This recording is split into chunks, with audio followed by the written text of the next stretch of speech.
আসসালামু আলাইকুম, আমি নার্গিস সুলতানা নদী। আমি একজন কেয়ারটেকার। আমি এসেছি আপনার বাচ্চাকে এনজিটি ফিডিং করার জন্য। আপনি যদি অনুমতি দেন ম্যাম, আমি করতে পারি।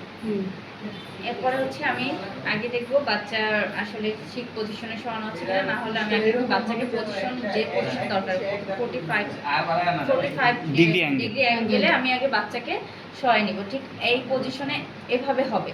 বেশি বিছানার বেডটা মানে জাস্ট বাচ্চা একদম বসেও যাবে না, এইভাবে না, একদম বসে যাবে না, এই যে 45 ডিগ্রি এইরকম থাকবে। হ্যাঁ, এতটুকু থাকবে। এরপরে হচ্ছে বাচ্চার আমি অবশ্যই নিজে কিন্তু ক্লিন হয়ে নেব, এটা তো সবাই জানে। ক্লিন হয়ে হ্যান্ড গ্লোভস পরে দেন আমি যে ইকুইপমেন্টগুলো ইউজ করবো সেগুলো কিন্তু গরম পানিতে ফুটাই নিতে হবে। যদি ফিডারের ফিটিংটা পরে দেখাবো, আগে যেহেতু এনজিটিভটা দেখাচ্ছি, তো এনজিটিভের ক্ষেত্রেও আমি অবশ্যই যে ইকুইপমেন্টগুলো ব্যবহার করবো ওগুলো গরম পানি দিয়ে আমি ওয়াশ করে নিব। তারপর ওগুলো পানি ঝরানোর জন্য একটু রেখে তারপরে হচ্ছে যে আমার খাবারের যে শিটটা আছে, ডায়েট শিটটা আছে, ওইটা দেখে আমি মিক্স করবো। মিক্সার করতে গেলে অবশ্যই মিক্সার করতে গেলে খেয়াল করবো যে কোনো দানা আছে কিনা, এটা খেয়াল করে আমি অবশ্যই এটা ভালোভাবে গোলানোর পরে আমি হচ্ছে এনজিটিভ যে ফিডিংটা যখন করতে তার আগে আমার অবশ্যই একটু গজ নিতে হবে। হ্যাঁ, একটা গজ নিয়ে আমি এটা ক্লাম্প করে নিব যাতে কোনো হাওয়া না, মানে বাতাস ভিতরে না যায়।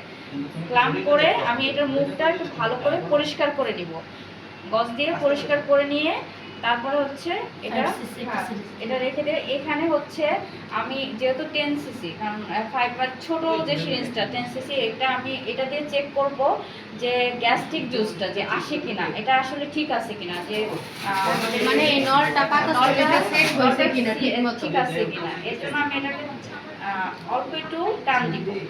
যদি দেখি যে হ্যাঁ ঠিক আছে, তাহলে অবশ্যই গ্যাস্ট্রিক জুসটা এদিকে এতটুকু আসবে। আসার পরে আমি যদি দেখি ঠিক আছে, আমি আবার এটা চাপ দিয়ে ভিতরে দিয়ে এটা আবার ক্লাম্প করে ছেড়ে দিব, এটা ব্লক করে দিব। এরপরে হচ্ছে আমি যে খাবারটা প্রস্তুত করছি, এটা হচ্ছে ফিডিং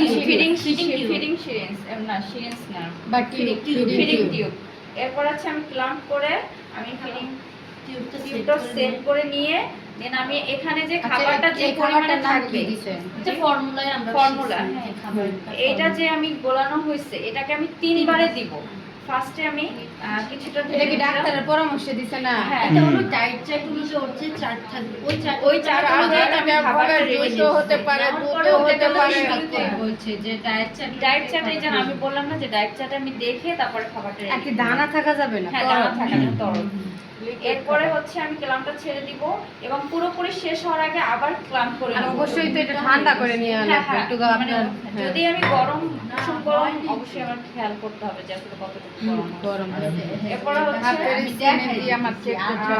আমি পুরোপুরি শেষ হওয়ার আগে ক্লাম্প করে দেন আবার হচ্ছে কিছুটা ঢেলে দিব, আবার এটা ছেড়ে দিব। আবার পুরোপুরি শেষ হওয়ার আগে আমি বাকি অংশটুকু দিয়ে সম্পূর্ণ শেষ করবেন না, কিছু অংশ রাখবেন যাতে বাতাস যেন না ঢোকে। এটা ক্লাম্প করে তারপরে এটা আমি ঢালবো আবার। আর যদি দেখা যায় আমি ক্লাম্প না করি, এটা ছেড়ে দেই, তাহলে খাবারটা শেষ হয়ে বাতাসটা ঢুকে চলে যাবে। একটু খাবারের অবশিষ্ট রাখবেন, তা খাবার অবশ্যই এতটুকু থাকাকালীনই আমি ক্লাম্প করে নিব। এরপরে খাবারটা শেষ হওয়ার আগে পানি দিবেন না? হ্যাঁ, দিব।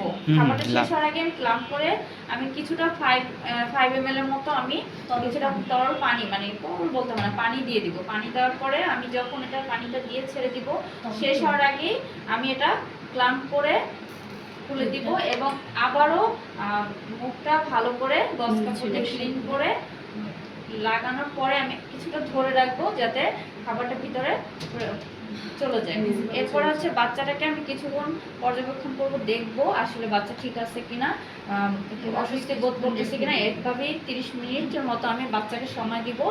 তারপরে হচ্ছে আমি আমার যে ইকুইপমেন্টগুলো ব্যবহার করেছি সেগুলো আমি সুন্দর করে ক্লিন করে জায়গায় রেখে আমি নিজে ক্লিন হব।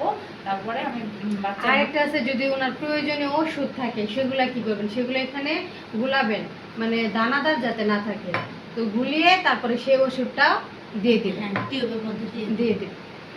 এরপর হচ্ছে আমি সবকিছু রেকর্ড চার্টে রেকর্ড ফাইলে আমি বাচ্চার মায়ের কাছে বিদায় নিব। ঠিক আছে।